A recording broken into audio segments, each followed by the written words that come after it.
My name is Tony Janetos. I'm the director of the Frederick S. Pardee Center for the Study of the Longer Range Future. And I'm very pleased to welcome everybody here for this conference on The Future Is Now, Urban Asia in the 21st Century. I'll be very brief, but I do want to start by thanking both the co-sponsors of this conference, our colleagues at the Initiative on Cities, the Center for the Study of Asia, BU's Office of Global Programs, and the Center for Global Health and Development.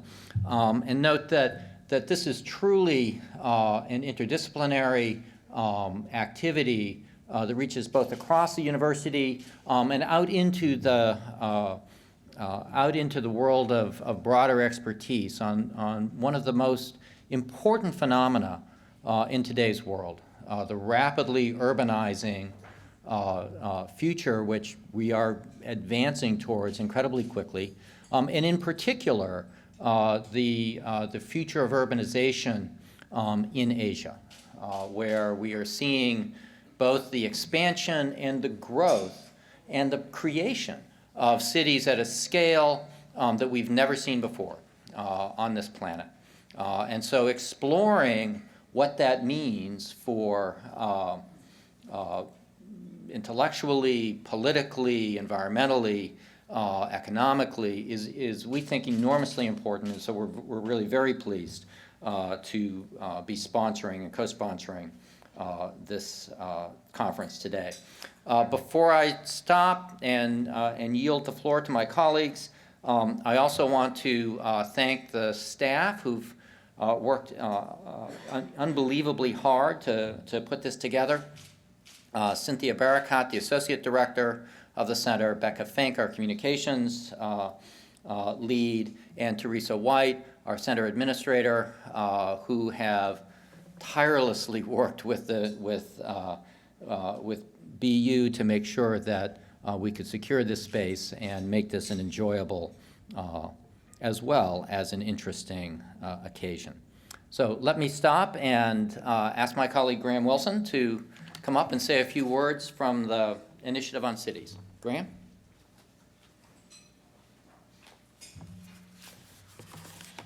It's my great pleasure to welcome you here on behalf of the Initiative on Cities, which I co-direct with Thomas Menino, who was for 20 years Mayor of Boston, one of our great mayors, very successful mayors. The Initiative on Cities was formed because, as a university in the city of Boston, we are keenly aware of the importance of cities. And we seek in the Initiative on Cities not to be a separate department, but to be a catalyst within the university to bring together the expertise that exists at BU and in the city and in surrounding institutions for the benefit of dynamic urban leadership. We were therefore delighted to have the opportunity to partner with the other sponsors of this event for this conference on Asian cities. Because as we look at Asia, we can see how important urbanization is to the future of the world. As you know probably better than I, 7 of the 10 largest cities in the world are in Asia. As Asian societies develop economically, we know that urbanization will increase.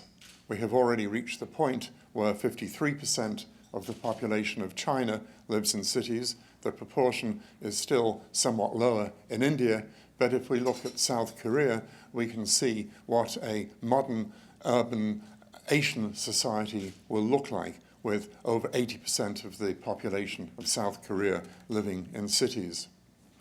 As Tony has already mentioned, the cities that we'll be talking about today challenge our notion of what cities are like.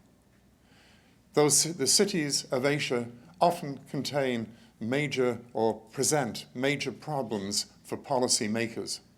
I had the pleasure of being in China in March, visited the city of Hangzhou, and talking with the mayor's staff there, I asked them what their concerns were.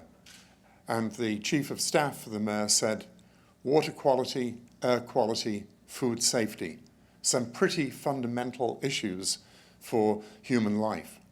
But on the other hand, as you looked around at the city, or as you travelled there on the high-speed train, you could sense the dynamism, the growth, the optimism about the future, which is also a feature of the Asian city.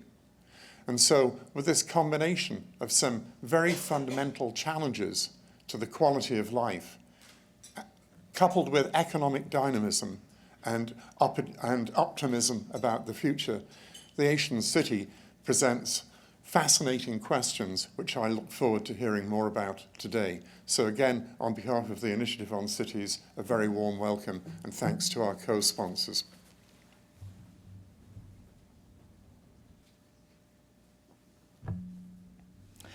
I am Eugenio Menegon, the director of the Boston University Center for the Study of Asia within the Pardee School of Global Studies. And the Center for the Study of Asia is particularly proud of being the co-sponsor of today's conference. In 2013-14, our center's annual theme was Asia and the City. And last year we have featured several events on Asian urbanism. And today's conference is really the crowning of all those activities. And I am grateful to the Pardee Center and to all the other sponsors, as well as to the BU faculty committee that has devised the program for the great support of today's gathering. So my task is to quickly present the general concept and the format of today's conference, and here I go. First, a few words on our concept. Cities are global nodes of political and economic power, and cities in Asia in the 21st century are redefining notions, both positive and negative, of urbanization. Cities across Asia are providing examples of ways in which governments, the private sector, and civil society generate and manage rates of urbanization at scales previously unimaginable.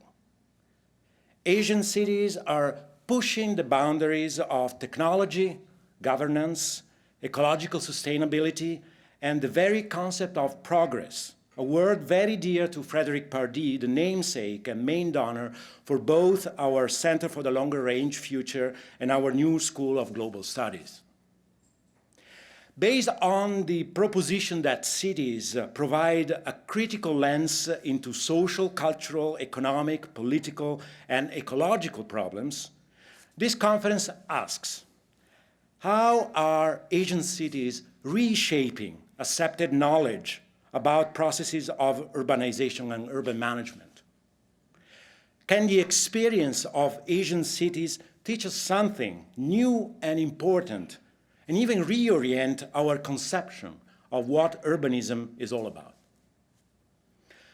Are established theories of urbanization and urban management based on Western models the appropriate intellectual and policy toolkit to address issues associated with the rapidly expanded city in the 21st century in Asia and elsewhere?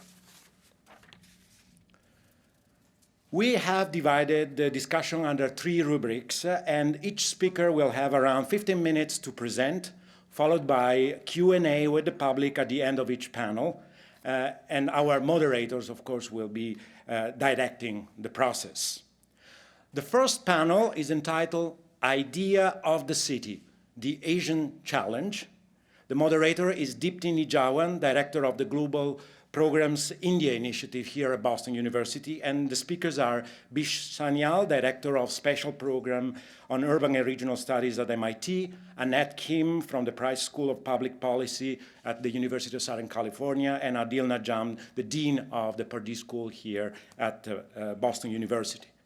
And this panel focuses on current critiques to modernization theories in urban planning and the adoption of alternative development and appropriate technologies to help the urban poor, on how massive migration into Asian cities is challenging planning paradigms, and how to construct new visual and narrative ways to deal with this change. And finally, on how to face environmental challenges and also the dark and disturbing sides of Asian cities. Around 10:45, depending, of course, on how it goes this morning, we'll have a coffee break. And then we'll follow panel 2, entitled The Politics of the City. The moderator will be Professor Julian Goh from the Department of Sociology at Boston University, and the speakers are Gavin Shatking from the School of Public Policy and Urban Affairs at Northeastern University, Abidin Kuzno, Director of the Center for Southeast Asia Research at the University of British Columbia, and Mona Seragelding, Vice President of the Institute for International Urban Development. And this panel focuses on how urban political actors have navigated the state-corporate nexus and obtained access to urban spaces in Asia. On recent attempts by the new governor of Jakarta to spur collective initiatives and overcome the legacy of the past dictatorship in the context of the city's historical challenges, and how lack of access to land lies at the core of marginalization and feeds the erosion of social cohesion, leading to protests, civil unrest, and turmoil. We'll have lunch after this panel between 12:30 and 1:30. And in the afternoon, we'll follow the panel 3 entitled The City and Its Environment, moderated by Edward Cunningham from the Earth and Environment Department here at Boston University. The speakers will be Karen Sito, who teaches geography and urbanization at the Yale School of Forestry and Environmental Studies, Madhu Dutta Koller, who is from the Metropolitan College here at Boston University, and Susan Foster, from the School of Public Health, also at Boston University. And this panel focuses on different urbanization patterns in China and India and their implications for local and global environmental sustainability, on planning for environmental sustainability in the face of climate change in Kolkata, India, and on the serious impact of diabetes in India and tobacco use in China on middle and lower income urban households. Around 3:15, after the end of this panel, we'll have a wrap-up discussion and closing remarks moderated by Anthony Janetos. And between 4 and 5, we'll have some final reception to celebrate our day. So thanks again to you all for coming today, and without further ado, let's welcome our speakers.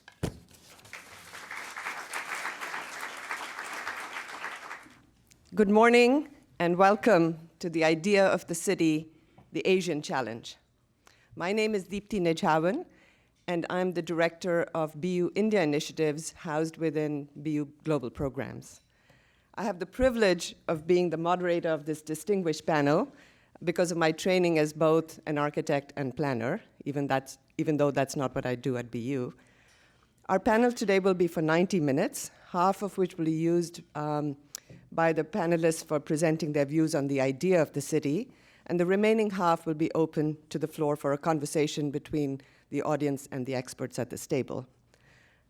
Our distinguished panel of 3 are leading figures in their respective fields. I won't elaborate on their biographies because you have them in your programs, but let me introduce you to them in the order of their presentations.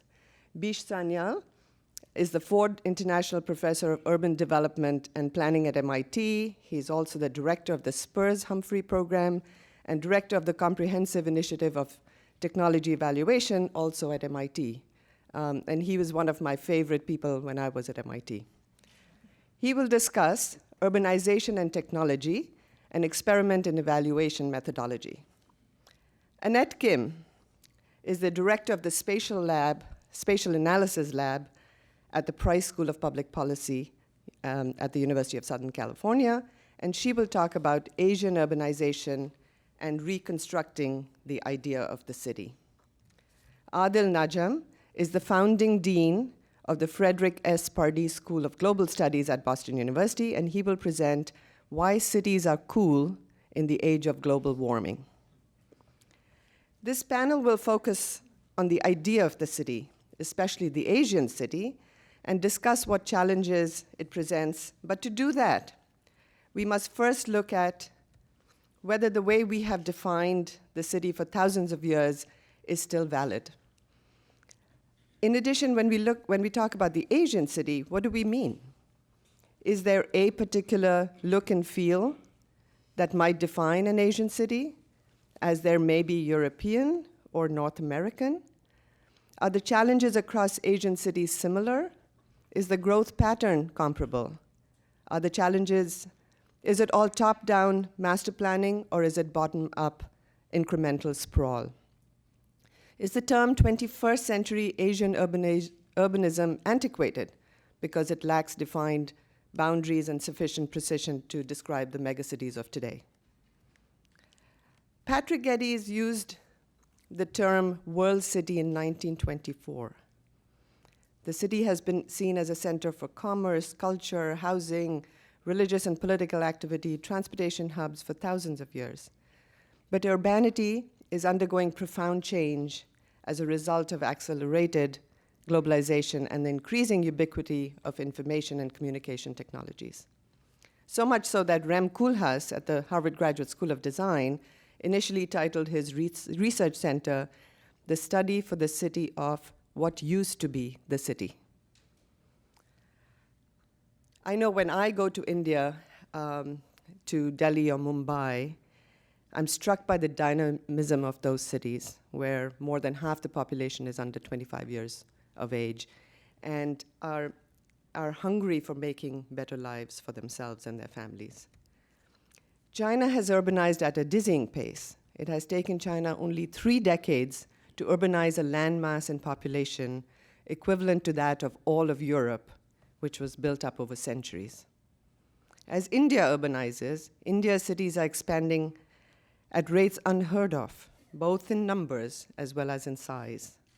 In the last 50 years, India's urban population has increased from 18% to 32%. And India now has 59 cities of over 1 million population. A central question here is, if rapid urbanization is without precedent, then what is the tradition upon which this urbanism is built? Is it Hong Kong or Singapore? Is it Euro-style? Is it American cities? Is it indigenous? Let's see if we can delve into these questions in this panel and in this conference.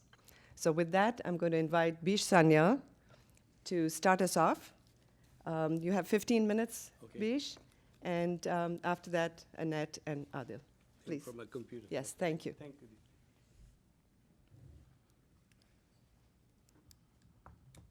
I want to first thank Adil for inviting me. He has done many favors for me. He's spoken for me at MIT at many major panels, and I'm so glad that I could reciprocate in kind. I want to thank Deepti, who I know from a long time, and she's very organized. I mean, I'm surprised how many emails I got from Deepti for this particular session. So what I'm going to do, 2 things. One is I will take you back a little bit historically to how we thought about cities at the turn of when colonialism essentially ended formally in developing countries, and the term developing countries was invented. And what were we expecting of cities? I think it's important to keep this historical idea in mind as we evaluate what's going on now. And you will see some of the things that we talk about in historically are surprising. So, and I'm going to do this with making 6 interconnected propositions. They're a little bit, for stylization's sake, they're a little bit dry, but I want to make 6 points. I want to first say what the post-colonial aspirations of cities were, both in Asia and also in Africa too. I want to talk about technological change, which is a focus of my current research. That's on my mind, so I want to share with you so I can pick your brain to see how to proceed on that research.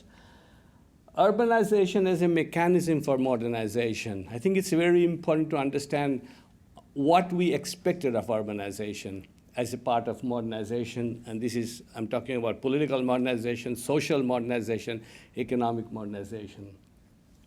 doubts that emerged regarding modernization and large-scale technologies. The large-scale technologies was the way to do development, and this is oftentimes, I think Annette is going to refer to this area also in terms of questioning dominant paradigms.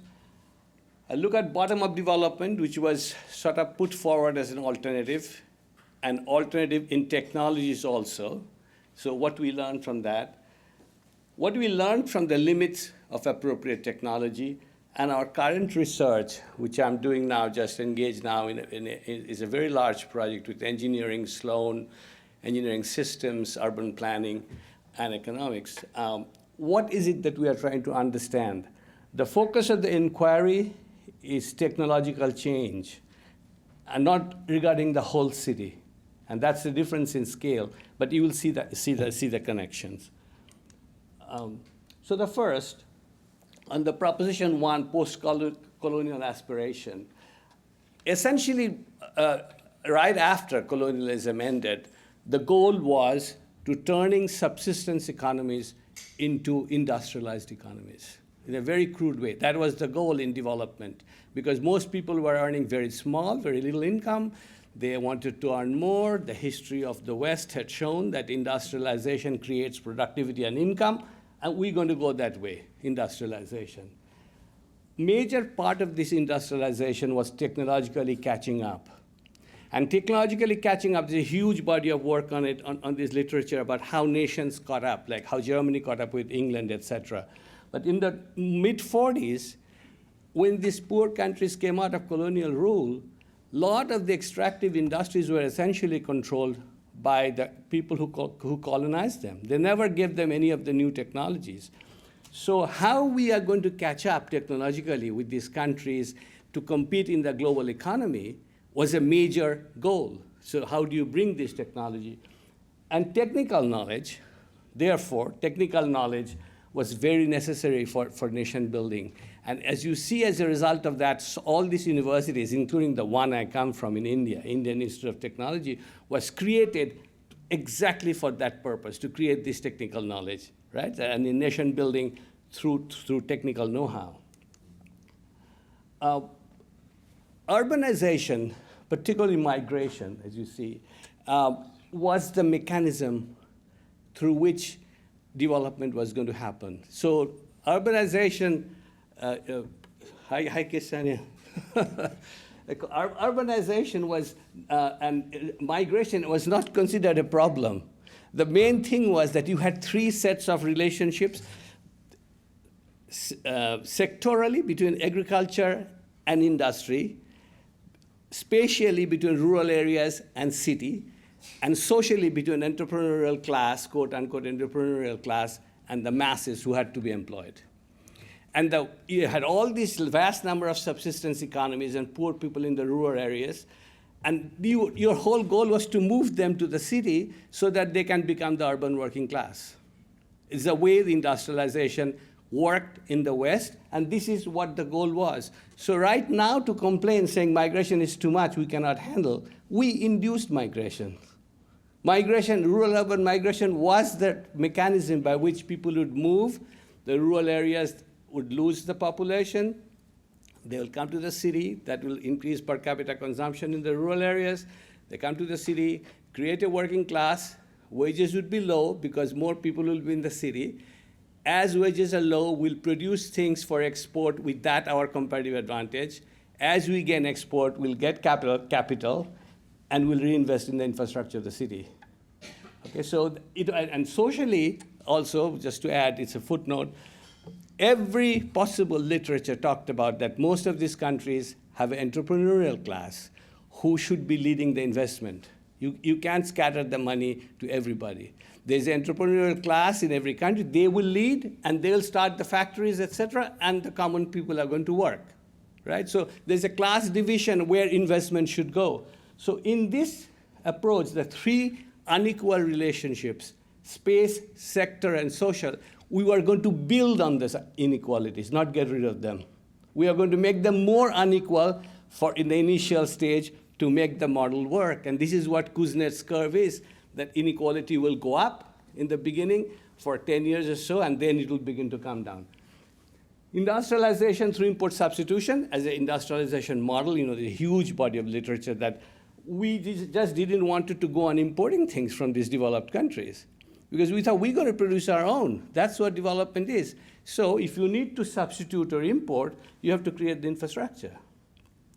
Government played a big role in that infrastructure production, big factories, dams, etc.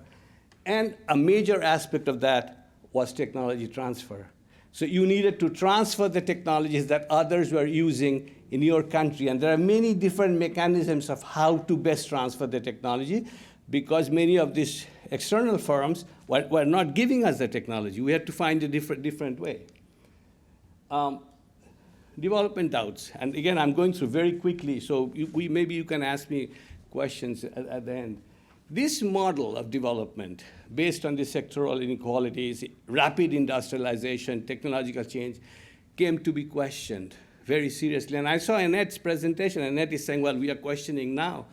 I think we questioned it also earlier when we begin to realize by the late 60s, early 70s, that the model was not exactly working. So for example, employment of this large number of people who you are moving to the city, they were not being employed. There were no jobs.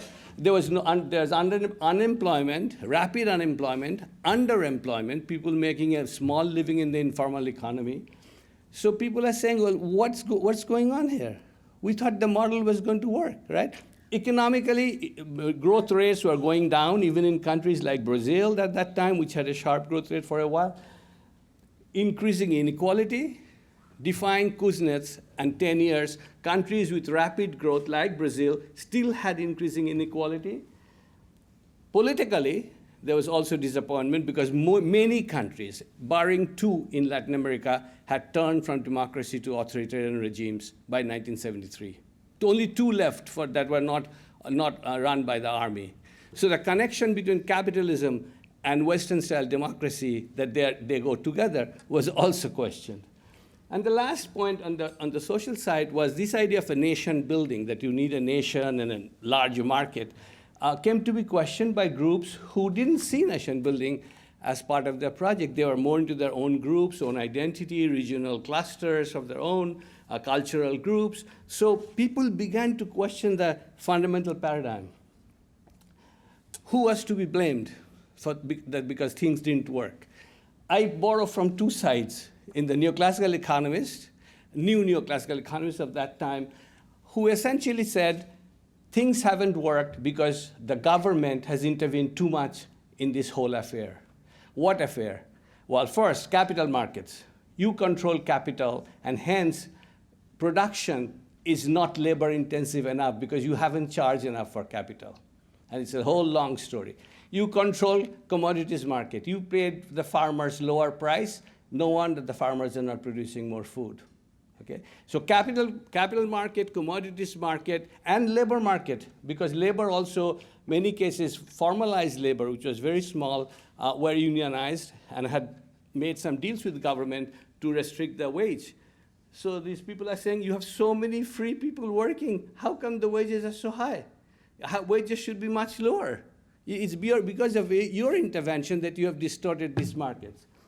On the left, the neo-Marxists, which become very powerful in the 1970s, they essentially said this is a joke. This is global capitalism that's essentially taking things from these developing countries, siphoning off to the core of the world capitalist system. Within these peripheral countries, the elite are not at all linked to their people. They are investing their money abroad. All their savings are in European banks. Right? They're just using these countries. They're not really interested in development the way you think they are. And because they're not connected to the people and the kind of repression that they have laid out, the only way that can be done is by changing democratic regimes to military. That's why military is coming, because the democratic regimes have no legitimacy in these places. How much? 5? Okay, very quickly. So proposition 4 is the eclectic theory of development from below that came in response. Anti-state. Government has been blamed as a problem, and not just government, but most institutions at the top, big corporations, big labor unions, established political parties, all the dominant institutions become a target of critique. Big technologies, dams, large-scale infrastructure that we, in the Keynesian sense, that we wanted to create for jobs, for people, doesn't work. White elephants. Anti-linkages between the top and the bottom is interesting. We used to think in economically, if we do things at the top, that somehow the benefits will go down. First time we said, no. Through the linkage, actually surplus is being extracted from the bottom. Snap the linkage between the top and the bottom, and it's a very different kind of a development approach. And focus on non-governmental organizations, local development, and appropriate technology, Schumacher's major piece of work, why this appropriate technology is better than this kind of large-scale technology. We tried appropriate technology, all sorts of appropriate technology in many different sectors of the economy. And again, I'm going too fast. Overall, I think these small technologies that are meant for the poor had very limited impact because the problems are very large and these little interventions are too small. And there are many sub-problems, like I say here, the lack of understanding of how markets work. Because we didn't like markets, many cases we produced gadgets, et cetera, for the poor, didn't sell. Nobody knew how the inputs are going to come from, what's the supply chain, how are you going to market the product. I mean, these kind of questions, NGOs are not particularly good at answering because they think that that's what business institutions do. They are supposed to be doing work for communities. I question whether the NGOs are effective agents, and again, I've written a lot on that. We can talk about that, whether they're really more equitable, efficient, flexible, and accountable. I looked at that in 4 ways. And the final blow, I think, that came was the debt crisis in the 1980s, which essentially made these countries shift ground saying, go and pay the money you owe. And going to pay the money you owe means foreign exchange. To earn foreign exchange, you don't have room for appropriate technology. You are back to your old technologies and back to your big projects to produce foreign exchange. So let me have last two slides. Paradoxically, by the 1990s, after this thing happened, and this kind of export orientation under neoliberalism, all of a sudden, by 1990s, there's a new move towards producing these technologies for the poor, small technologies for the poor. And the rise of appropriate technologies, why? I'm not totally clear in my mind the causalities, as I'm still trying to structure a model of what happened. But I think the backlash on the debt crisis and the structural adjustment programs, how government pushed back saying, no, this is not working. The number of poor people are increasing. There's a whole lot of demonstration. We got to do something for the poor, right? So there's a big pushback. Prahlad, my colleague, Indian colleague, who wrote this book, Bottom of the Pyramid, basically arguing that, look, you can actually look at the poor as consumers. It's not true that they don't have money. There is some money there. If you really treat them as consumers, you can create products that is good for them, and they will pay for it, right? So but the bottom of the pyramid, that there is indeed income at the bottom of the pyramid, was a major contribution. And I think ICT, the information technology, and the kind of openness it brought, that somehow this technology gives power to the people. It's not the old technology. It is decentralized. It has given autonomy to the people. There's a whole ideology of that affected the technological imagination. So result, not lack of what we found out when we applied for this grant to USAID. They were telling us we should do something about the poor, and United States government is so concerned. And we said, what do you want to do? So, well, they said, we need to get technologies. You have MIT. You should be working on technologies. And we said, our proposal's first line was, the problem is not too few technologies. The problem is the market is flooded with technologies of various products, many, many different products. So we are doing now a major project. Jonas is here from our team at the back there. We have a team with Sloan School, engineering systems, planning, urban planning, et cetera, and 4 other groups. And it's really a nightmare to integrate this project. So that's one of our major assumptions. But I want to end with that, just give you the scheme. So what we told them, we are going to do evaluations. All these markets flooded with technologies, nobody knows which one works. We're going to tell you at 3 levels. So first, suitability, I think, is our unique contribution because we are a school of engineering. And in suitability, we take apart the product in the lab. The engineers love it. They take it apart part by part to say, oh, you said this is supposed to do this. Does it actually do it?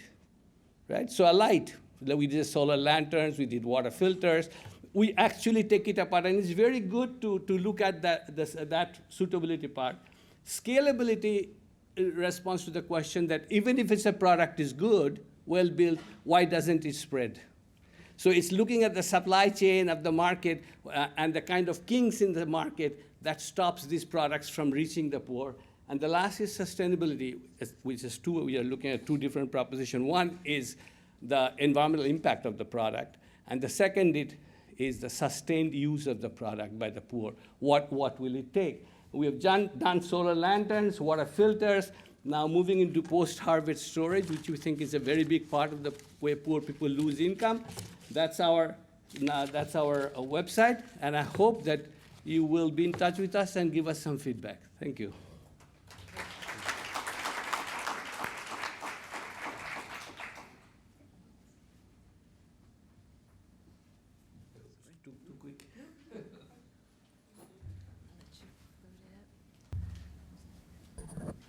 Thank you so much for this invitation. I'm really happy to be here. And that was great to follow Bish's historical context about what I'm going to talk about. We only have 15 minutes, so I'll just mention a few things. And this comes from a meeting I was at last year of Asian scholars we met in Singapore who study cities. And we actually discussed this question about Asian urbanism.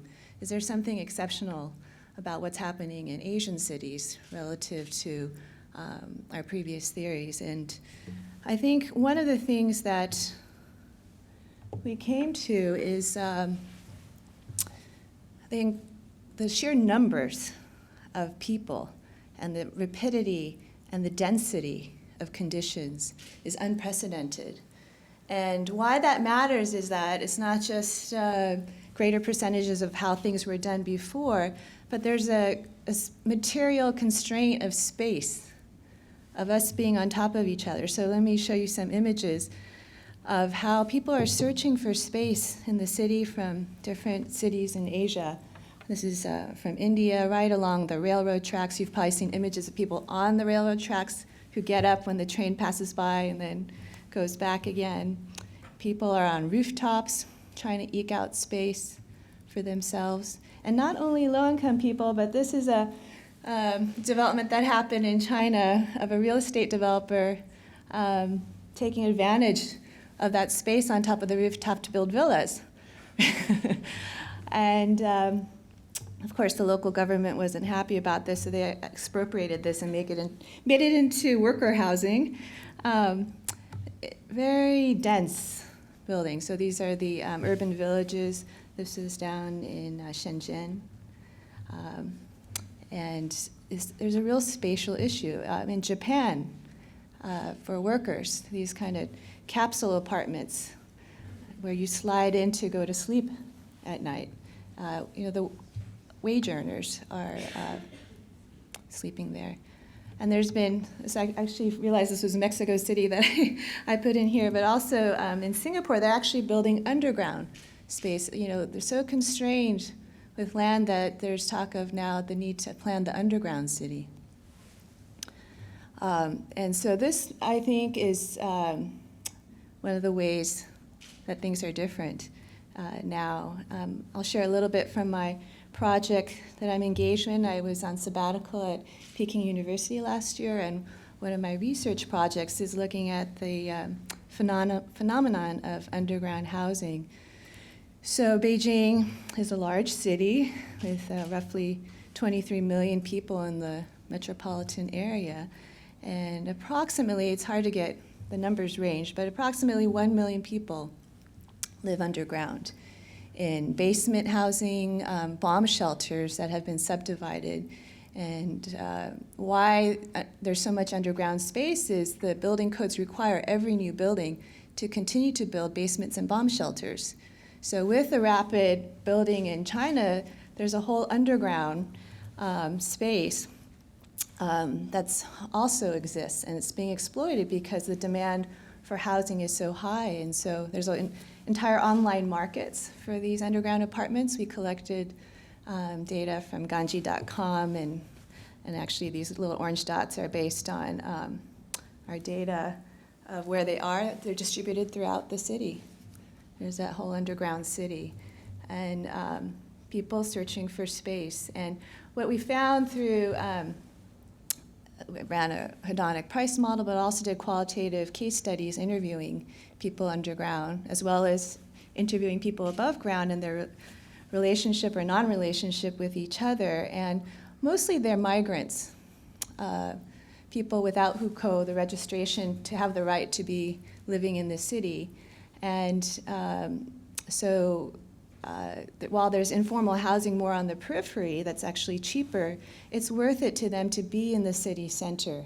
They can be closer to their jobs, have a shorter commute time. They might have multiple jobs in the city center, and so it's worth it to them. It's hard to imagine, so I have some images of what this is like. So below the high-rises is a whole level underground. And this is one of the case studies that I went down into. They've been subdivided into tiny little apartments that on average are about 10 square meters. So it's enough for one twin-size bed and to walk into. The rent, it's actually more of a middle income option. It's actually nicer than what exists on the periphery. Again, they're mostly migrants, and I could go into this a lot more, but just to give you a sense.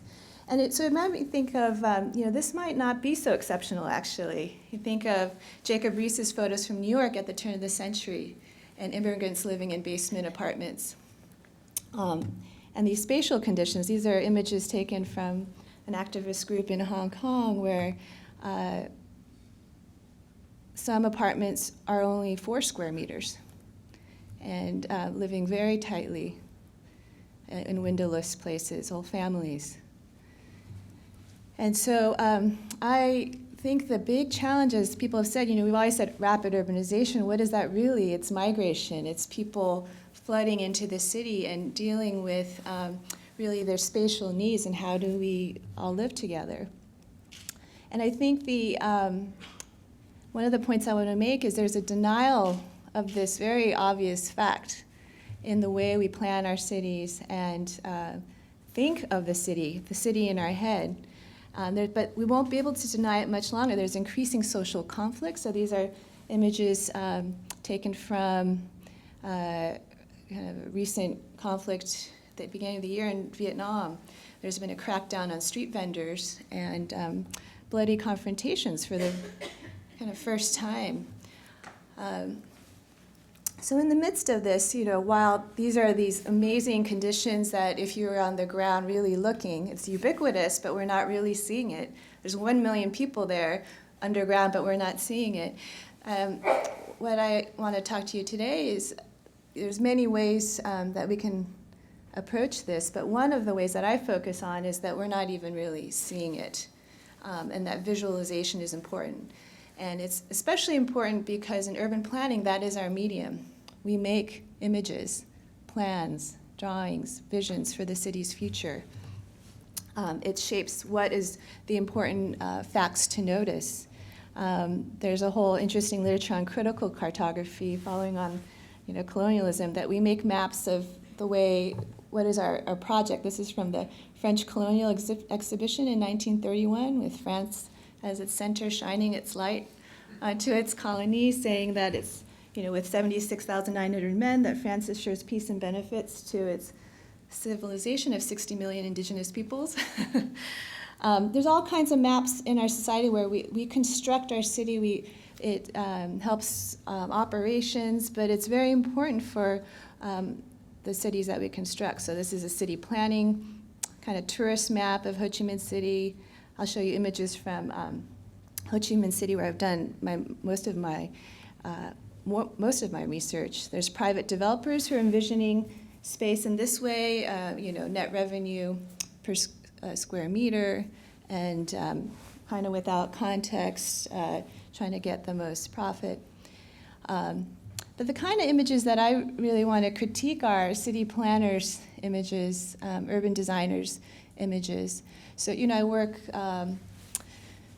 with the city planning department in Ho Chi Minh City, and I was a jury member for one of its master plan competitions, thinking about the plans for the future of the city, what it should be like, and international design firms, as well as local ones, made submissions. And these are some of the slides of what we saw.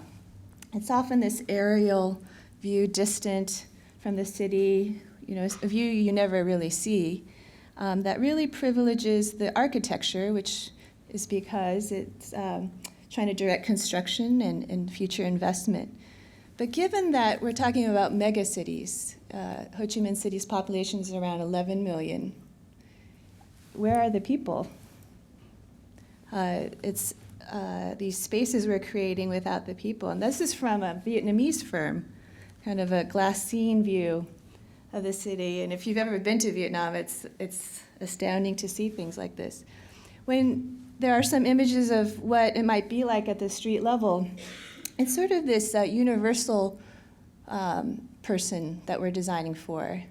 They might stroll on the weekends in ones and twos, go shopping, enjoy the park, right? And so we design for them nice walkways, a bench. Well, this is what it really looks like, how people use space in Ho Chi Minh City. It's much denser. Here, no one's sitting on the bench. They have very different spatial practices of how they want to live in the city. There's a very rich sidewalk life that's been there for over 100 years, many kinds of activities. This is my lunch. There's a policeman eating here on his lunch on break where he's supposed to be clearing out this activity. People play games. There's a whole mixing of activities. And I think one of the questions at dinner last night was, is there anything about Asian urbanism that can be offered to the West? And I would say I have an upcoming book about Vietnam's sidewalk life. And I think one of the lessons it could share is the incredible use of public space that's inclusive. All different classes of society are together on this sidewalk. Everyone partakes in getting snacks and food and talking with the vendors. And I map how the same little spot will change hand 5 times in the course of a day. Kind of the local governance of public space, and how what's really exceptional about Vietnam is that store owners and neighbors, there are widespread reports, we interviewed 250 street vendors, of those people who are usually the ones most adamant about clearing the space in front of their property, were hiding vendors when there are police raids, giving them free water, free electricity, storing their goods overnight. So this sort of inclusiveness of sharing the space in the city. There's still the typical conflicts and struggles, but I think that component, the possibilities, is something Vietnam could offer. So I see this disconnect between what are the conditions of the actual city on the ground with what are we thinking in the city planning offices, a huge disconnect. And in particular, the people, the sheer numbers of people that are there, and lower income migrant people especially are not being planned for, being included in the future of the city. And I think one of the pathways into changing that is through our visualization forms of communication. So let me show you one example. So I have a long-term engagement with the city planning department in Ho Chi Minh City, and I told them about Boston's Freedom Trail, about the red line on the sidewalk that tourists can go through more of Boston, and it's a great revenue generator for the city. They were intrigued, so they said, what would that look like in Ho Chi Minh City? So I came back with a proposal, because they had been interested in pedestrian paths. This was one of their original ideas. which was a little odd because there are paths that go from nowhere to nowhere and, sometimes double back, but they just wanted to see what they could do in terms of pedestrianism. Yeah.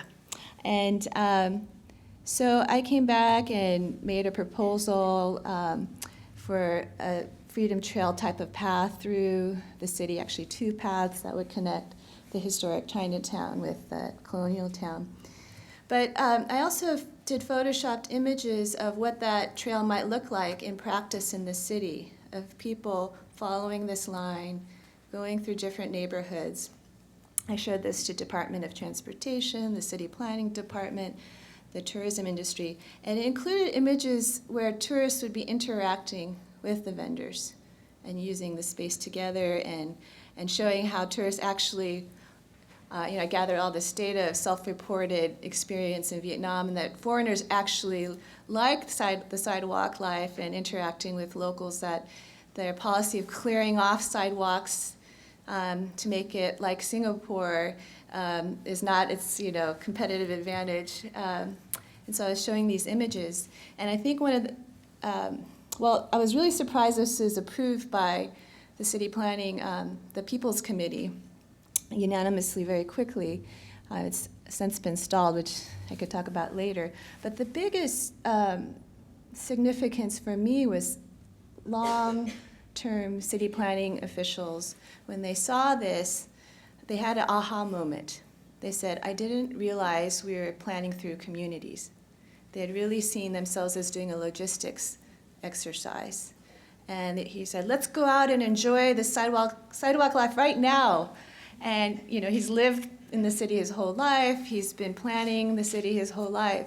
And I think the visualization and the introduction of a different approach was key. And so this ability to see who's there and to actually include them in the planning is, I think, an important step forward as in the future of the Asian city. Thank you.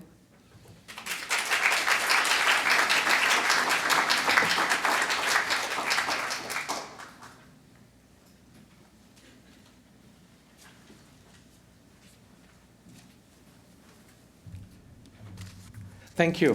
Thank you very much. It's always a pleasure to be back at the Pardee Center, and thank you for having me. I wanted to start by saying those of you who've heard me before, the number of people know that I usually use a lot of pictures. I'm glad I didn't today, coming after Annette. But I'm not going to use slides or pictures, but I want you to imagine, as I give you my 3 stories, the picture you would have put for each story. And maybe that will make a good conversation afterwards. So as you listen to me, pay less attention on what I say and go and daydream into the image of whatever city comes to your mind, because that, I think, will have a much bigger impact than whatever few thoughts I have come with. I also wanted to, as I give you sort of that assignment, start by really congratulating Eugenio and Graham and Tony for pulling this together. And all their team, because especially this panel, the idea of the city, and I would actually say it's not just the idea of the city, it's the idea of the city that we are talking about, at least I want to talk about. And that's one of the biggest intellectual questions of all human intellectual history. So if you think about it, that's the question that Aristotle and Socrates were really only interested in. How do you manage the city? And you can imagine them sort of walking on the waterfront in their neighborhood, and you can imagine doing that in Boston with exactly the same question. That was the only question. Everything else led from that. You read Ibn Khaldun writing in Arabia in his Muqaddimah, and he is really talking about managing the city. You go much further back and you look at Kautilya writing the Arthashastra and advising kings in a landscape that didn't have the city as we imagine it. But you look at the advice he's giving to these kings, and it is about the management of the city. And I think that question keeps coming back, and I'm glad it's come back here. I want to use whatever few minutes I have left in telling you the tale of many cities in 3 acts. And here are the 3 acts. I'll give you the headlines and then go into each one of them. Act 1 is the Happy Act. And that's the city, the act is called The City Rises Again, the discovery of climate change. It should really be the invention of climate change, but the discovery of climate change, I would argue, has sort of created yet another new space to think about the city in sort of this happy mood. And there aren't too many happy conversations on climate change, so the city is an important one. Act 2 is about the sins of the city. And I want to spend a few minutes on that rather scary act. And finally, I want to do Act 3, which is going back to the city and give you 3 propositions. And that's the final act, at least, of my few minutes here. Let me start with the first one, The City Rises Again, the discovery of climate change. There is an amazing fascination with cities right now. It's not coming solely because of climate change. And Bish and others have seen this go up and down in all sorts of ways. But there is this sudden sort of fascination. If you are in the foundation world, you're running around people who work on cities. Because you figured out that's the new thing. And you don't want to tell them it's not the new thing, it's the old thing. But there's an amazing fascination. But in the fascination, there is also the danger of the fetishism. There's a fetish about cities. And in that is the danger, but that I'll come to in my second act, because there is the danger of reducing the conversation to cities to actually something much less profound than what we've already had, because we are again running after the shiny and the bright. The fascination of the cities, and particularly in relation to those who work on climate and development, and especially climate mitigation, comes, I think, from 3 things, 3 S's, if you will.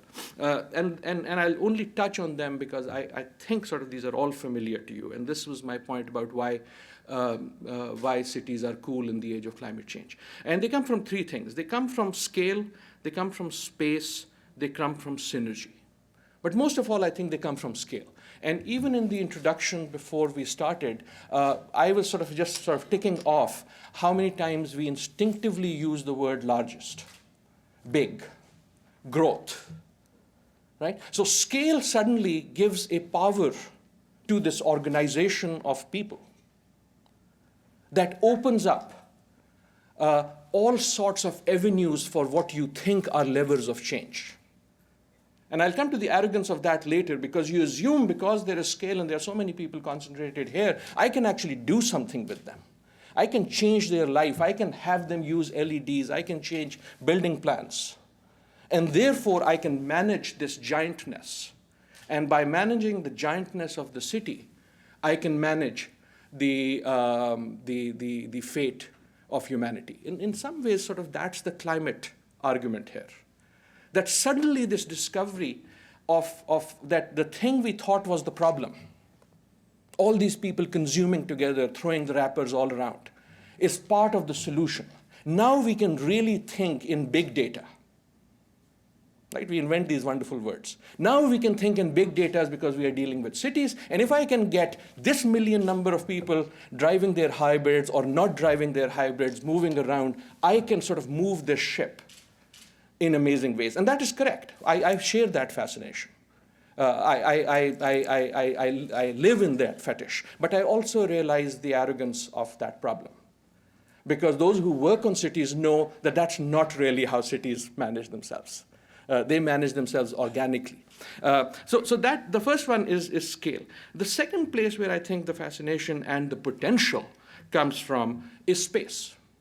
And we saw these wonderful maps, one of them is still up there. And space is a wonderful thing when you can conceive it, when you can put it in front of you, because it gives you sort of the planner, it's the planner's playpen. Now you can play around with it like Lego blocks. And this is the stuff that Annette was talking about so wonderfully, sort of, the classic planner, trying to plan these amazing things, and then people coming on and taking them over. But again, that leads to the fascination of the climate change person, because the story of the climate change person is that he or she has failed. For 25 years, we have absolutely failed to do anything about the biggest problem that humanity faces. And now they are seeking refuge in the city, thinking that what we were not able to do with industrial policy, what we were not able to do with politics, what we were not able to do with international agreement, we will somehow do because these mayors are really nice people, and they will let us into their cities, and they will change their cities so that we can solve the carbon problem that we have totally failed in 25 years to solve any other way. Right? And again, so if you get a tinge of cynicism, it really isn't cynicism, because again, I share that feeling. I share that hope. But I also realize the audacity of that hope, if you will. I'm sorry, Mr. Obama. And the third of those reasons for fascination, I think, is synergy. And you've heard this word again, I think, at least half a dozen times already today, and I imagine you'll hear it dozens of times before the day ends. And synergy is talked about in this wonderful term called dynamic, right? And you show it in the type of pictures. We have a wonderful sort of brand guideline on our websites and stuff at BU, because we are an urban university. We want our pictures to be dynamic. We want people to be running around. Right? But that's the image of the city. And where does that dynamism, which is nearly always talked about as a positive quality, where does it come from? Why don't people just sit and think rather than running around? Why isn't there the space to sit and think? But where does that come from? I think it comes from, again, the scale and the scope, but more importantly than where it comes from and this is the part that gives you hope, and this is why this is the happy act, where it goes. And where it goes to is really the word innovation. And that's what people are betting the city will give them. The great potential we see in the city is that because of this dynamism, because there are all sorts of people gathering here, it is the pot that gives you innovation. And indeed, the city gives you innovation because it brings these things together. It gives you the symphony orchestra. That's my best visual of what the city gives you. The city can give you the symphony orchestra. The village cannot give you the symphony. It can give you that one guy who's playing 6 things together, right? Has a harmonica here, has cymbals here, something between his legs, and so on and so forth. But the city can take everything from everywhere, put it together, and give you the beauty of the symphony. And I think that's what climate people are again sort of banking on.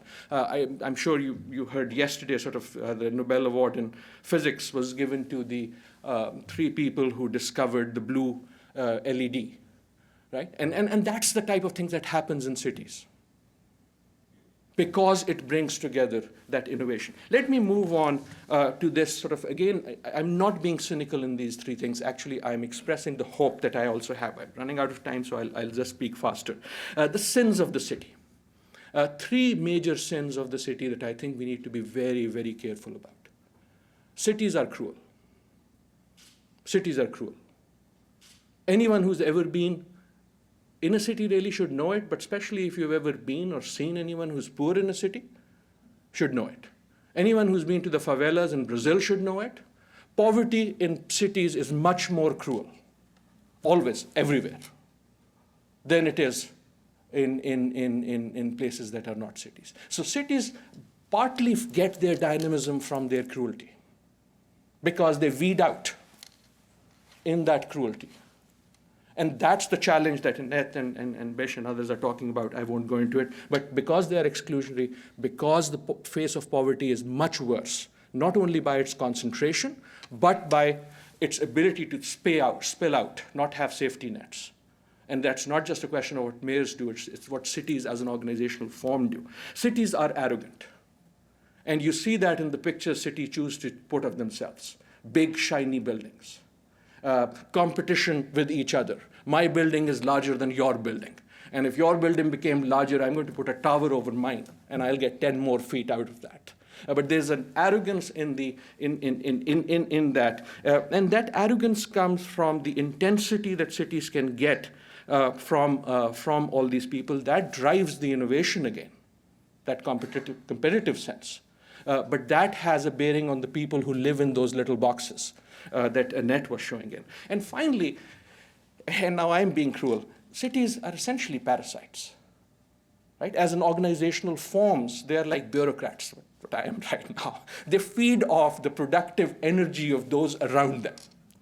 And they create value by putting that creative energy together into something bigger that those producers can't do themselves. right? And they need all of that. As I was stuck in traffic this morning, usually the suburban is the lowest form of life, and that's what I am. But people like me come into the city, clog the roads every morning to feed the appetite of the city.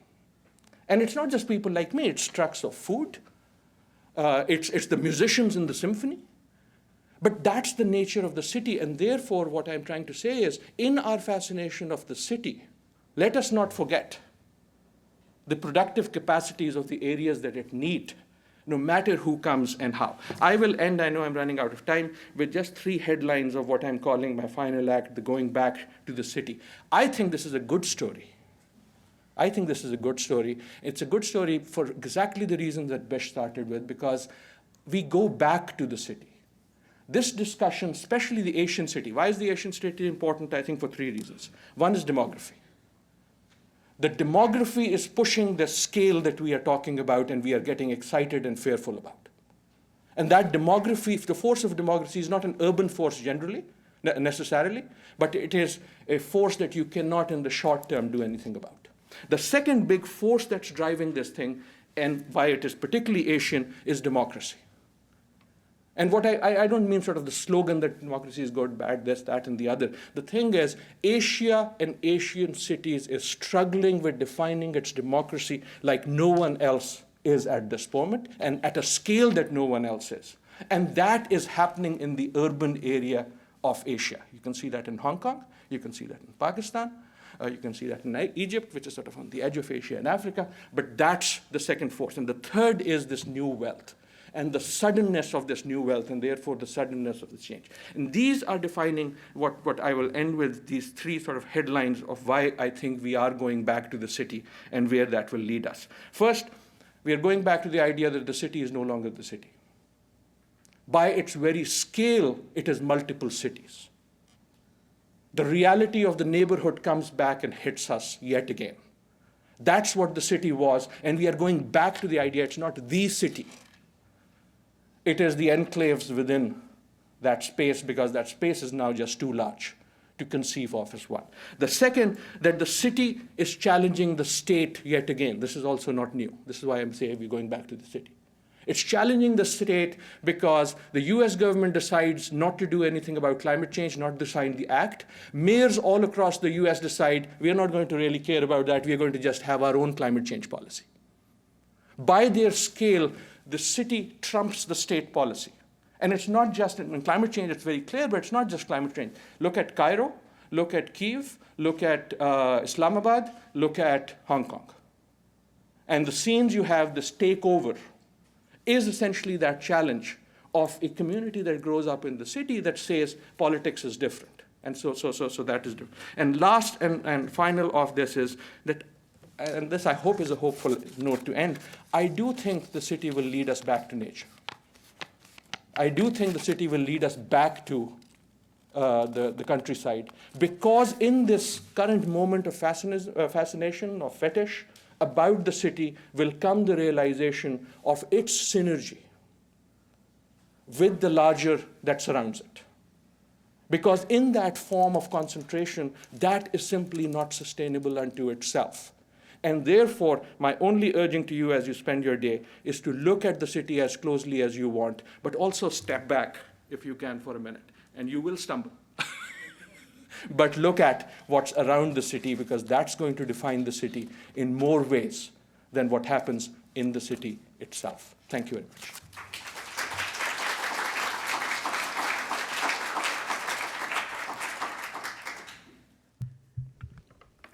Wow. 3 amazing panelists, 3 amazing ideas, and we've kept on time. So, Thanks to you. well, how much time do we have, Cynthia? 25, 30 minutes? Yeah. Okay, thank you. So from Bish's post-colonial aspirations and the development through the use of technology, to Annette's power of visual connections and the incredible use of public space that is inclusive, to Adil's imagination and of the city, the idea of the city, and bringing us back, hopefully, possibly, back to the old idea of the city, starting from Kautilya's Arthashastra, probably back to nature. That's a very, very wide spectrum. So where do we begin? If I was a master planner, an urban planner of the next big city in Asia, in Indonesia, in Pakistan, in Korea, in India, where would I begin? And maybe I should throw this to the panel before I open the floor to questions. Adil, Annette, Bish, you know, what is the idea? Okay. Annette is the one Okay. telling them where to begin. Okay. Well, I think there's where to begin is to correct our ignorance. I think there's a disconnect from what I see. You know, I go to city planning departments. I spent last year in China and Beijing and Ho Chi Minh City, and the way we've trained our planners, they don't know in the way we do our processes and the way we've set up city planning, there's a disconnect with these rapid changes that are happening on the ground. What are the actual conditions? I think people are surprised when I was doing this, for example, this underground research in Beijing. You know, a lot of people, on the one hand, had never been down there. On the other hand, what I found was that so many people had partaken in that market. Peking University students who couldn't afford to live in the city after graduation. Professors in the earlier generation, they all said, oh yeah, I used to live underground. And what's the problem is that there's this growing narratives that are creating greater division and fear of, for example, between migrants and people who have official citizenship in the city. So much of what I found from my year of qualitative research was this fear of security, of this density, and who are these people? And I think we need to break down the ignorance and the fear that promotes. And that's an obstacle for an inclusive, sustainable future city.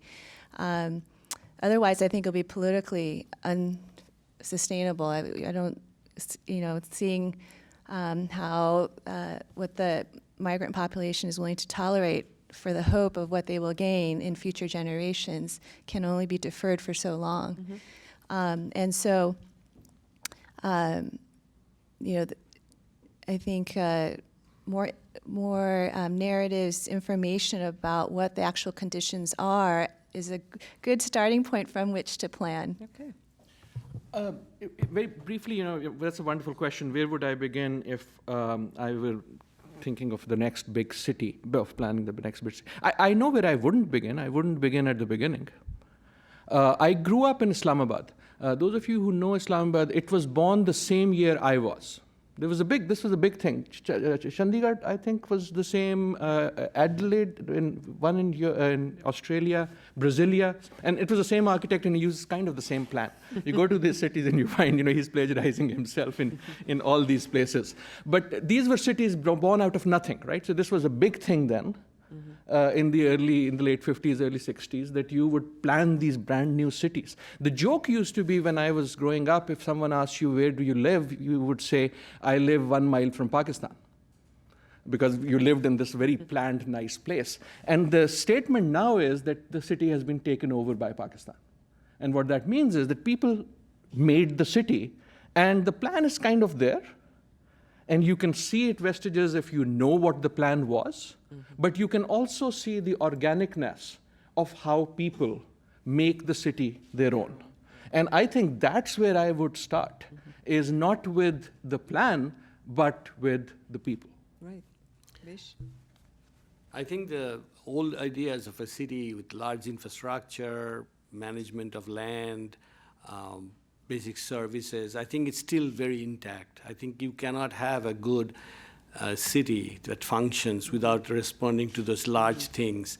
At the same time, as I was trying to say, that the ambitions of the large things didn't really cater to the needs of the poor. And I think this focus on the poor and their specific needs and their small needs for water, for sanitation, which is more micro, I think we have to do that too. And I think that's why the job is more difficult, because it's not either or scale. It both they have to come together. So we have to think of what kind of institutions can do that, and what is the mix of institutions. Okay, that's terrific. I want to open it up to the floor, and let's make this a raucous debate. Ask lots of questions. It is, cities are chaotic, and why shouldn't we be? So, who wants to start? Okay. Please, could you please state your name, your affiliation, and keep the questions and comments brief? My name is Daniel Bluestone. I direct the Preservation Studies program at BU. Can everybody hear at the back? No. Should we turn it on? Yes.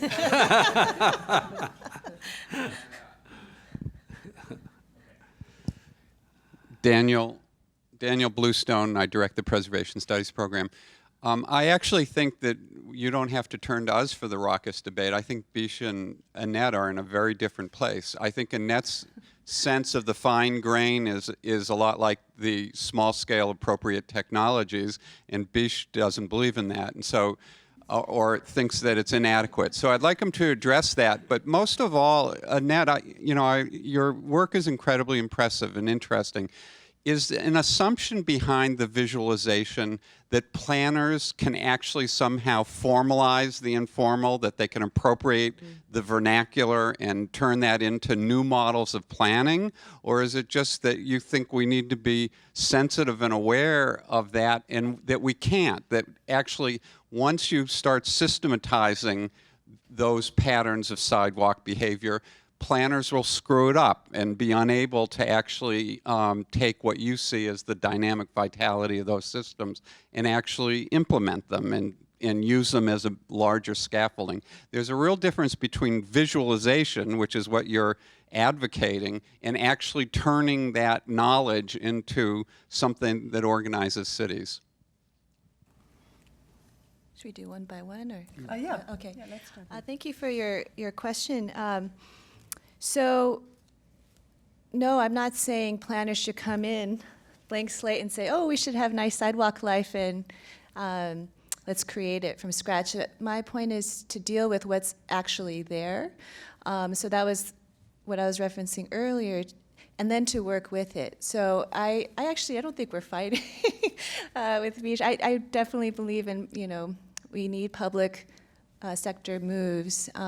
But right now, the public sector moves in a lot of the Asian cities is trying to clear these people out and to deny their existence, somehow stop migration. That is still the idea, and it's never worked.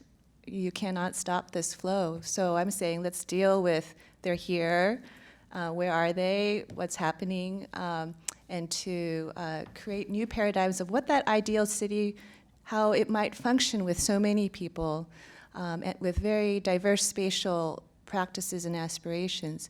So in answer to your question, it's not just about drawing pictures and getting the data, and then the next level is, so how do we govern? And so, for example, in my project for Ho Chi Minh City, the key issue if you can get the acceptance that we can have sidewalks with vendors on it and trying to attract international foreign tourists. Once that kind of paradigm shift happens, then how would you implement that is a key challenge. And the key issue is property rights. That's the framework I use. With so many people in the city on top of each other in different spatial projects, how do we reconstruct the rights to space? What are the terms of entitlements and liabilities? And we haven't enunciated that yet. But I think another example of where Ho Chi Minh City is very interesting is it's being worked out at the local level with local government officials. So what I document is district and ward level. There's a long tradition of deviating or kind of going rogue for a while from the official plan to be pragmatic about governance at the very local level. So wards, we're actually painting lines on the sidewalk, partitioning out space amongst the different parties.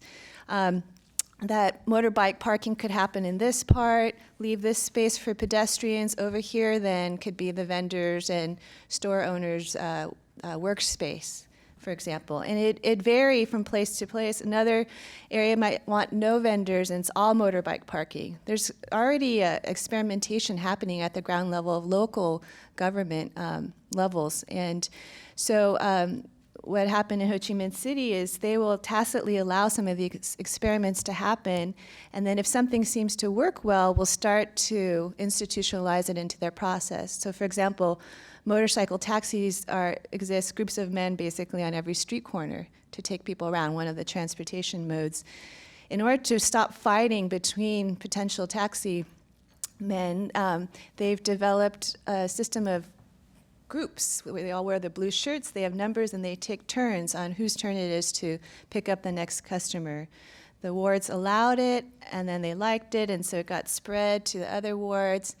And then the official government came in and said, you have to now register these groups with us, and there's always a challenge when you try to formalize it, some of the concessions that happen. But in any case, I think it's more than data and pictures, but it's reworking out property rights given the many people now vying for the same space. Bish, do you want to add to it? I'm hoping that I'm not also arguing with Annette. She's, though we are upset she left. I think that this number of poor people in the city is very, very large. The 80% of the people living in these informal settlements, making a living without formal jobs. So even if I want a formal city, it's not going to happen. And there are people who are living through this. So our task now is to how do you help them? So if they're indeed selling in the, let's say, in the streets, one problem they have is storage. If they're selling food, they cannot store the food. There's no refrigeration. Now, the work that we are doing, if we can somehow invent something to keep the food for the night, and it's not obstructing the pedestrians, a technology that accepts their limits and at the same time will help them, knowing fully well that their son or daughters are not going to be selling food. There's a different image of what they want to do.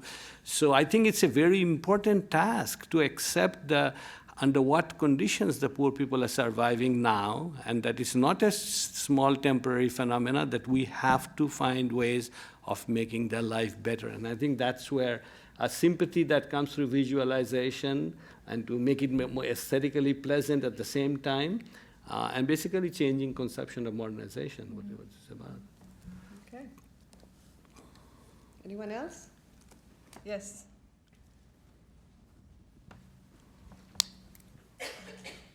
Hello, my name is Jacob Thoreau. I don't really have any. Can't hear. I can't really claim any sort of affiliation, but thank you all for your talk. I was kind of curious so when I was studying in Taiwan, there was the situation where there was the night market in Taipei, the Shilin night market, and the government came in and kind of took it and they moved everyone out and they built this much more formalized place to house it. And then when people came back to it, people started to complain that it wasn't the same and that they were really kind of complaining that this really isn't the same thing and they don't really want to go there anymore. And fewer and fewer people are actually going there now. So I guess I was kind of curious is there any thought on can kind of the government make a botch like that? Can they then restore it to what it used to be? Or is it kind of, once it's broken, it's kind of just gone for good?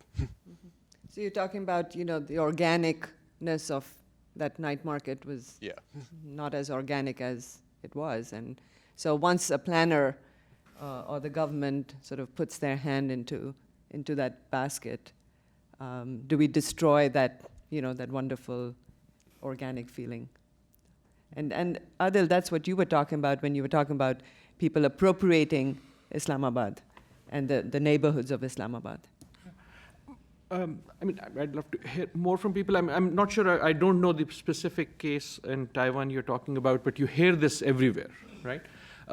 And part of me, I'm going to sound planner-like, I guess, the wrong planner-like. But part of it is, these many times these changes will evolve into a whole new change, right? So the impulse that things have to remain the same or they have to come back to the same also has to be questioned, because the same that some people might have great affiliation to may actually not be good. It may have very, I'm not talking about yours.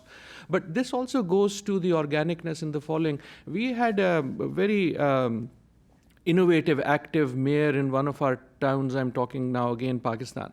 And he created this thing called the food street, which was essentially empowering these food vendors and turning it into upscale thing from, and that was sort of good for their prosperity, it was good for their area, it was sort of lauded by everyone as this great thing. And as is the tragedy of all good ideas, now suddenly every city had to have a food street. And most of those other ones were tacky, and in some cases people actually lost livelihoods because they were made to move to this place on a mechanical formula. Right. And that's the thing about sort of the city organically evolving. But I think I'll relate it also to what Bish was saying earlier. Ultimately, I think the purpose of planning has to be to focus on the safety net of the poor. Mm-hmm. And to me, this goes back to the point I was making about the inherent cruelty of cities.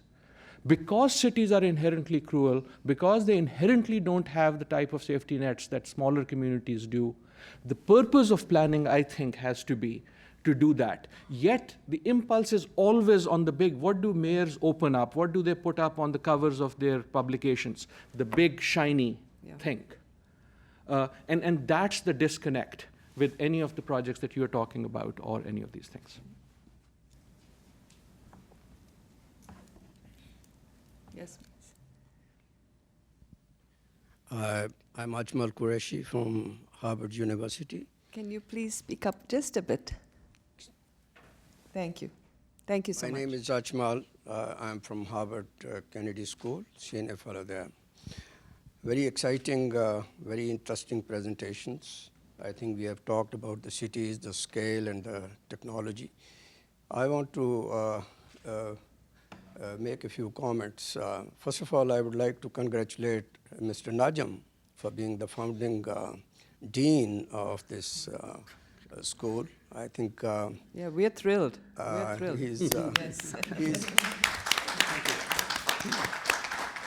I think he's the laureate of climate change and environment.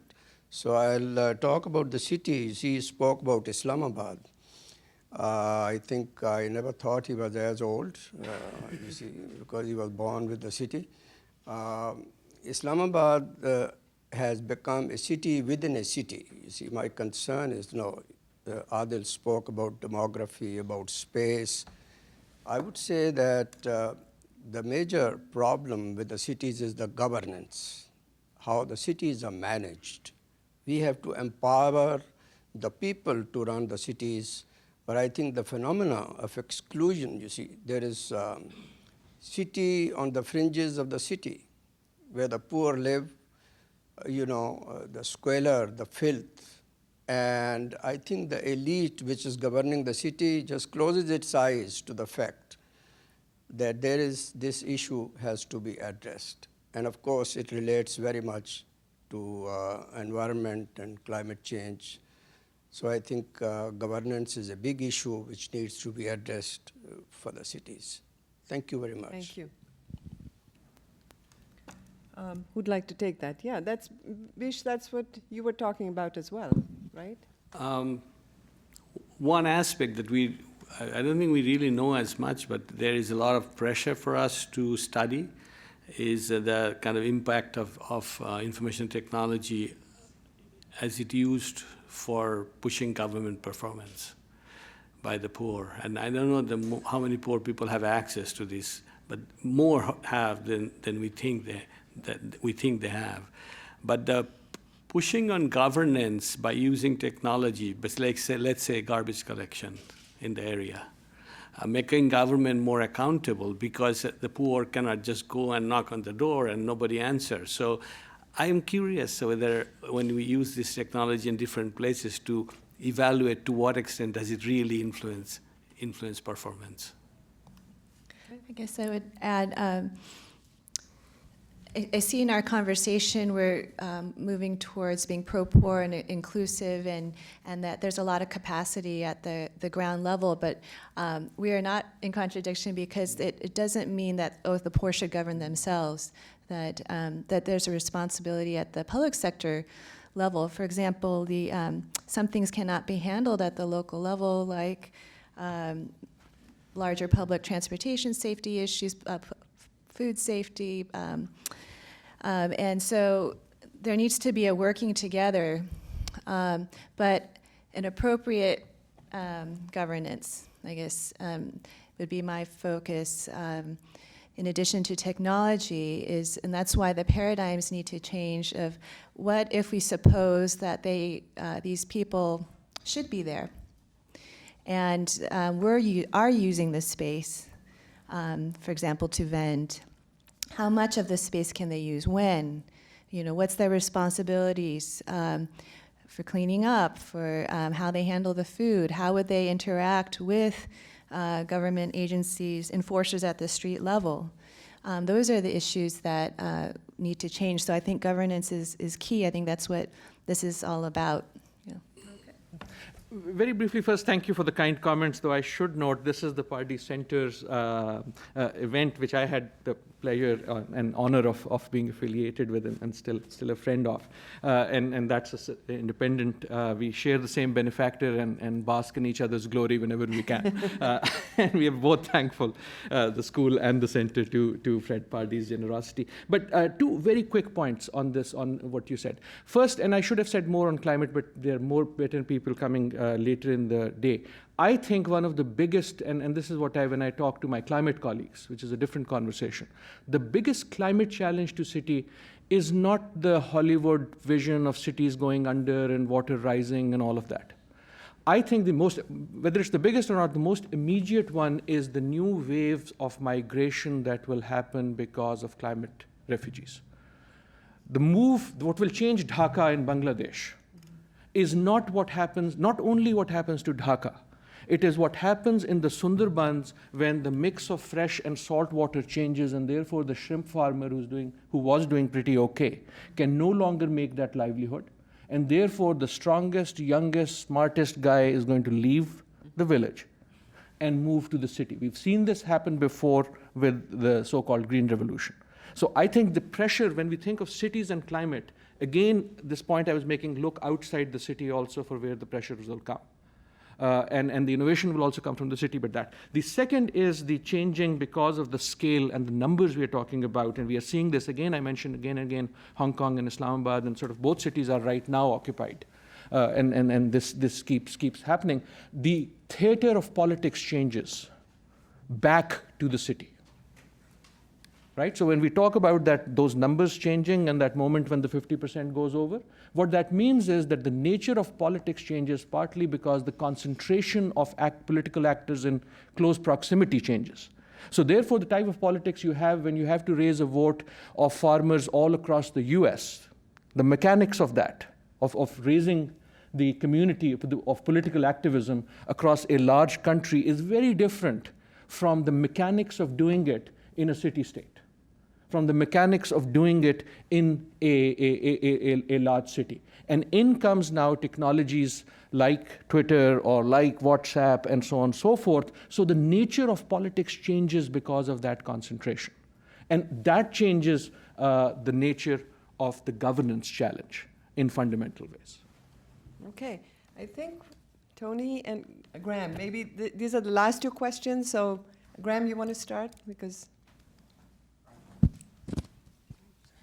And while they're getting the microphone, we're going to end right after the panelists respond to these questions. And maybe I can ask the panelists to sum up the morning or their presentations and what they heard from the audience in one sentence. So,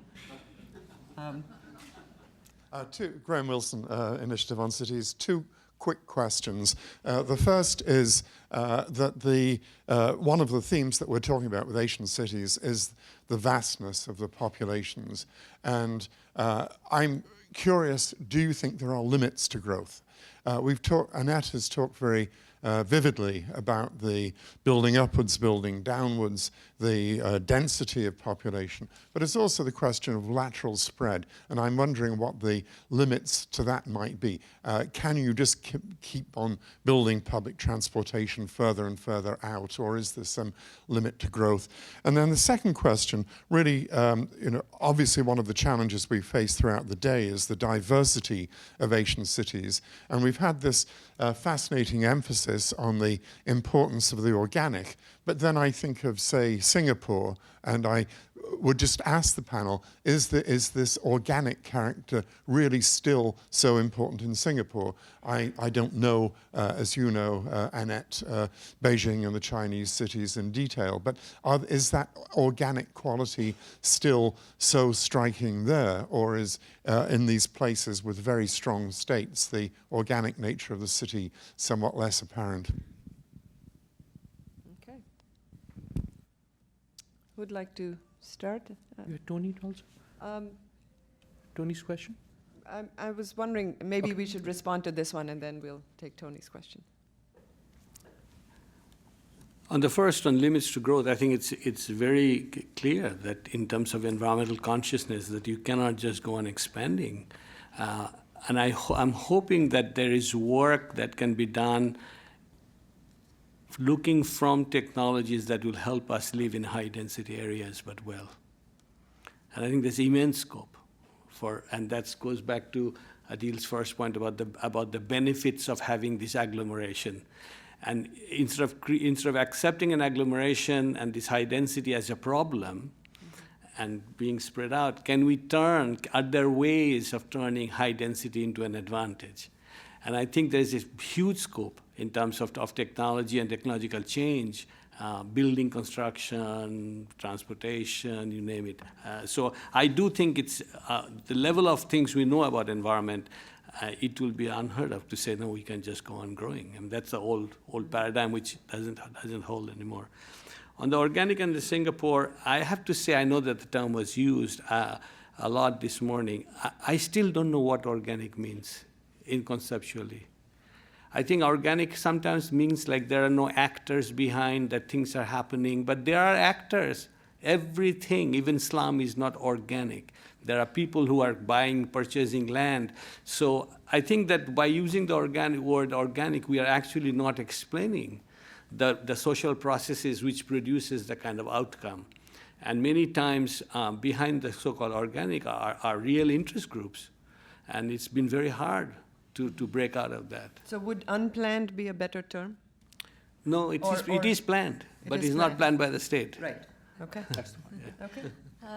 Yeah, I think, so the one question is how far can you build out? And I also think there's a limit, even with the amazing transportation investments, for example, China has made in its major cities, the commute gets to a point where it's still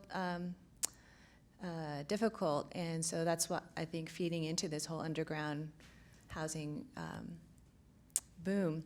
And the other question, though, is not only how far can you go, but how dense can you go? And that was one of the questions we discussed in that meeting I referred to in Singapore, because Hong Kong is really pushing the limits now. I mean, I said some of the units are only maybe 4 or 5 square meters, one bed that you slide into, and now people are taking turns on the bed, space-time, so you really only have 2.5 square meters. There's I think a point, is there going to be unacceptable, kind of human decency issues? I think we'll have to see. It's governance, political issue. I mean, what's interesting is China is now they've outlawed this underground housing, while in the 80s they encouraged the use of housing underground. And it's because of China's economic rise, I think. Young people also find it that it shouldn't exist. And so it's our aspirations, our expectations, as well as the real constraints we have, how are we going to deal with it. In terms of organic quality, I also wrote Well, I think what we're talking about, if we're trying to have a recovery in places like Singapore and South Korea as well, after the economic growth trumps everything for several decades, now there's a move where they're tearing down some of those superhighways, for example, to reclaim a river and a park. And what are they trying to create? Go away from the super blocks to neighborhoods. So I think instead of organic, I think what they're trying to recover is a sense of community, neighborhoodness in this vast city that they're trying to reclaim, is maybe what we mean by what we like about what happens at the local level. Okay. Very, very briefly, if we do have the time, on organic, I think Bish defined it exactly right. It's not that it's not planned. It's not planned in that formal, sort of very neat process that we think these things happen. You have to look at interests. Have to look at interest groups, and they're far more powerful always, everywhere than we ever assume. It doesn't matter where, they will find their way, like water. On the limits to growth, I think as an environmentalist, I have a very strong bias towards believing them. There are clearly limits to growth. But I think an interesting question for cities also is, what happens when you reach the limit to growth? And that's why I keep coming back to this point, look beyond the city. So what happens when it's not 10 feet or 5 feet or 7 feet? It's very much like the Sundarbans example I gave. People go to other cities, right? So this assumption that the city has to grow in itself and its impact will be within the city is the one that also has to be challenged. And so part of that shows up in Boston. You at some point get tired of that living and you make a choice if you are mobile in the globalized world. You say, do I want to live Hong Kong style, Islamabad style, or Boston style? And therefore, the city as the globe is something, this thinking amongst cities is as important. That's again how suburbia came around. So I don't think the assumption is that the city will sort of just keep growing, bloating, and then one day implode.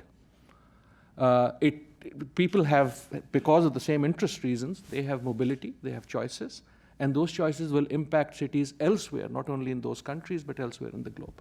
Okay. Last question, Tony Janetos.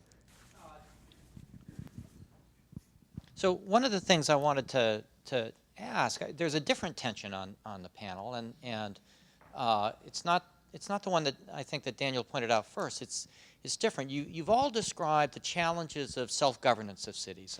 How are cities going to accommodate the poor? How are they going to deal with this influx of people? How are they going to deal with both the demographic and technological and economic pressures? But Adil also raised this notion of cities as an agent of change, that what we've been unable to accomplish in environmental policy, for example, on an international scale or on national scales, that we will somehow now accomplish those goals because the cities will somehow decide that it's important to them and they will accomplish it. But is that actually realistic? Can these human structures that are having where there's so much challenge in self-governance actually be expected to solve these larger problems that have been so difficult, to solve in other arenas? How do we think about that challenge? I think that's a wonderful question. And when someone says it's a wonderful question, all it means is I don't know the answer. But I think that's one of the questions. I think that's where we might be pinning hopes, because again, it goes to the point I was saying about the changing nature of politics. It concentrates politics, but it also concentrates and highlights differences, right? And again, about some of these, it is saying, okay, we will do a different type of politics because we have the power of concentration. And that will circumvent the way of politics we were doing earlier, which was sort of this election, sort of representative, whatever. So for all those reasons, I think that was my initial point about fetish and fascination. Let us not pin too many hopes on the city. And I don't say that because I don't think the city can deliver. I think it can deliver a lot, but because the city has enough problems of its own, and many more will be created. Right? We haven't even talked about the social and cultural dimensions, which are as important to the appetite of the city and people in the city, that have to come up when when you deal with that sort of space. Where are they getting that nourishment? So the growing city does, I think, give us a laboratory for new solutions, but it also provides a petri dish for new problems, and we should be prepared for both.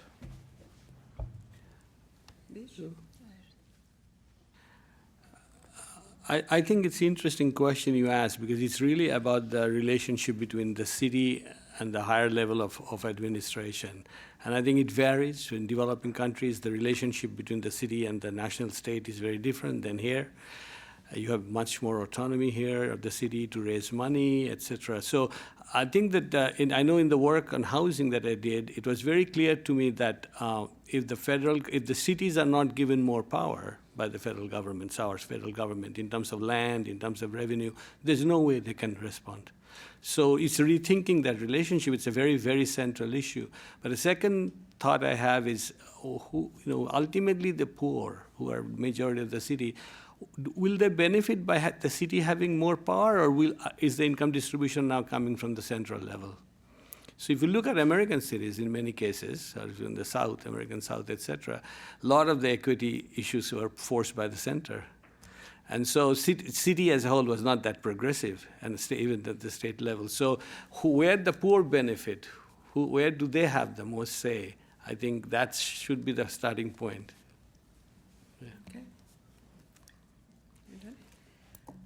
So we come to the close of this amazing and wonderful discussion.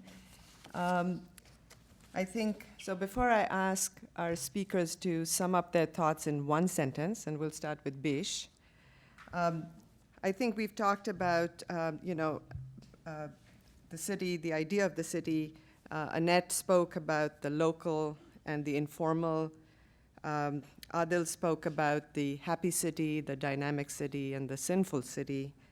And Bish wants to use technology to help the poor. But all three of them ultimately, want to go to the same place, to a vibrant, successful, happy city. With that, would you like to say how you'd like to sum up this morning, Bish? I think it's been very interesting, and both the presentations, my colleagues, and also from the questions. And I think what I'm left with is the scale of intervention. Where is it appropriate? And I think there are different issues were raised about scales. My presentation on technology was very narrowly focused on technologies, and I know the limits of that. Mm-hmm. You have to place that in the larger context, which others, I think, did incredibly well. Okay, final thought? I thought it was interesting through this conversation. I wasn't expecting, I think we came to a lot of discussion about inclusive cities, especially of the migrant and poor population, and that's a key, should be a key focus of planning our cities. Okay. One sentence, then allow me a longer one. What happens in the city never remains in the city. Not even in Las Vegas. Therefore, look beyond the city and be kind to those beyond the city. This is the point about arrogance. The city, has long looked down on those who are not in the city. The rural were uncouth. The suburban are uncool. We are hip. But the city is going to remain propped up as much by those who are not in the city as by those who are. Fantastic. Please join me in giving them a big hand.